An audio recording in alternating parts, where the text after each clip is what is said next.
안녕하세요. 주양가족 여러분, 오늘도 말씀의 은혜 가운데 복되고 행복한 하루 되기를 주의 이름으로 바랍니다. 오늘은 여호와의 전쟁이라는 제목으로 신명기 20장 1절에서 9절 말씀을 묵상하고자 합니다. 사탄의 중요한 전술 중 하나는 우리를 고립시키어 두려움에 떨게 하는 것입니다. 두려움은 아주 무섭고 비열한 적입니다. 우리 스스로를 망하게 하기 때문입니다.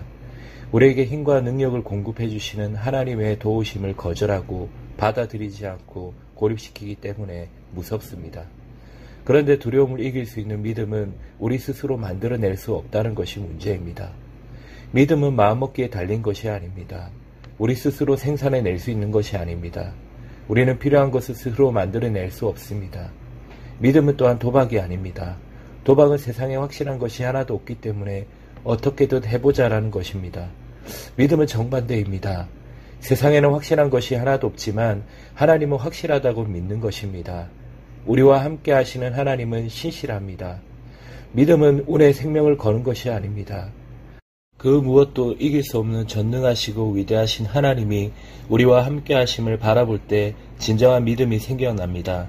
내가 믿는다고 우기는 것이 믿음이 아닙니다. 신실하신 하나님을 바라볼 때 하나님이 우리에게 믿음을 가져다 주십니다. 그래서 믿음은 선물인 것입니다.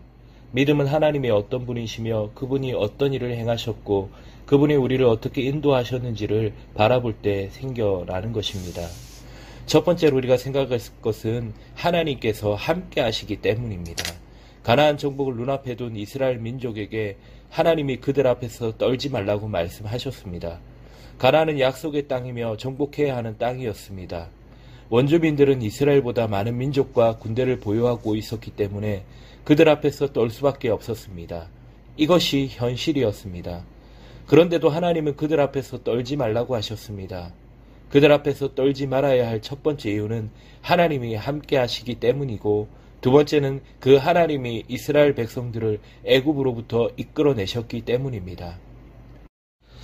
여러분, 불신앙은 영적 기억 상실증 때문에 생겨납니다. 우리는 불과 얼마 전에 있었던 하나님의 놀라운 역사도 잊어버립니다. 이스라엘이 현실이 아닌 말씀을 주신 하나님을 바라본다면 떨지 않았을 것입니다.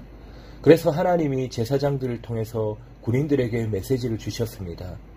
그런데 그들 앞에서 떨지 말라고 명령하면서 더 많은 병력과 무기를 보내주시겠다고 말씀하시는 것이 합리적으로 보이는데 오히려 군인들의 숫자를 줄이라고 하셨습니다. 첫째, 새집을 짓고 봉헌하지 않은 사람이 있느냐? 둘째, 포도원을 만들고 즐기지 못한 사람이 있느냐? 셋째, 여자와 약혼하고 결혼하지 못한 사람이 있느냐? 넷째, 두려워하거나 마음이 약해진 사람이 있느냐? 그런 사람은 집으로 돌아가게 하라는 말씀을 후렴구처럼 반복하셨습니다. 하나님이 예로 든 사람들을 정죄하는 것이 아닙니다. 새 집을 짓고 포도원 만들고 결혼을 앞두고 있는 사람들의 마음속에 기대가 있는 것이 잘못됐다고 말씀하시는 것이 아닙니다. 정죄하는 것이 아닙니다. 하나님이 왜 이러한 조치들을 행하셨을까요? 하나님의 임재하심과 함께하심을 방해할 수 있는 요소들을 제거하신 것입니다. 둘째로 사람이 많고 적음에 달린 것이 아니기 때문입니다. 여러분, 두려움은 전염됩니다. 소수의 두려워하는 이들이 또 다른 사람을 두려움에 사로잡히게 합니다. 이러한 두려움이 하나님의 임재하심을 방해합니다. 그래서 두려움이 공동체에 들어오지 못하도록 제거하시는 것입니다. 여러분, 하나님의 임재하심은 사람의 숫자에 달려있지 않습니다. 자원이 없는 것이 아니라 믿음이 없는 것입니다. 사람이 부족한 것이 아니라 믿음으로 헌신된 소수가 없는 것입니다. 왕은 많은 군대로 구원을 받지 못하며 용사는 큰 힘에 의하여 구출받지 못하는도다. 시편 33편 16절의 말씀입니다. 하나님의 역사는 언제나 믿음으로 고백하는 사람들을 통해서 이루어졌습니다. 세 번째로 하나님의 임재를 의지해야 됩니다. 사사시대 기드온이라는 사람을 통해서 하나님이 내가 위대한 족속들을 너희에게 붙이려고 하는데 백성들이 너무 많다고 말씀하셨습니다.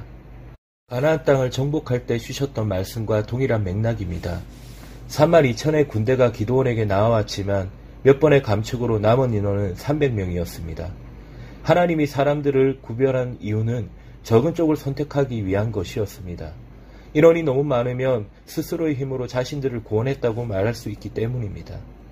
스스로의 힘에 의지하는 것이 얼마나 어리석은지를 말씀하시는 것입니다. 우리는 이렇게 고백해야 합니다. 우리에게 주어진 사명을 감당하기에 우리는 힘이 너무 없습니다.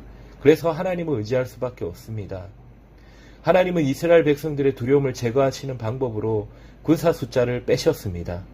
더 많은 사람이 있어야 두려움이 사라질 것 같은데 아닙니다. 두려움에 사로잡힌 사람들이 많이 모이면 두려움만 커질 뿐입니다. 두려워하는 이들을 뺨으로써 오히려 믿음이 살아나도록 하셨습니다. 하나님이 때로 시련을 통해서 우리를 연단하시는 까닭이 거기에 있습니다. 하나님 외에 우리가 믿고 의지하는 것을 끊으심으로써 담대한 믿음으로 만들어 주시는 것입니다. 이스라엘 백성들에게 더 많은 군사를 주시는 것이 아니라 오히려 인원을 줄이면서 믿음의 공동체가 되게 하셨고 하나님의 임재하심을 체험하게 했던 것처럼 우리도 그러한 공동체가 되기를 요구하고 계십니다. 한 사람 한 사람이 그런 믿음의 사람이 되도록 초청하십니다. 하나님은 그러한 사람을 사용하십니다. 온전히 하나님께 쓰임받는 일꾼이 되기를 주의 이름으로 바랍니다.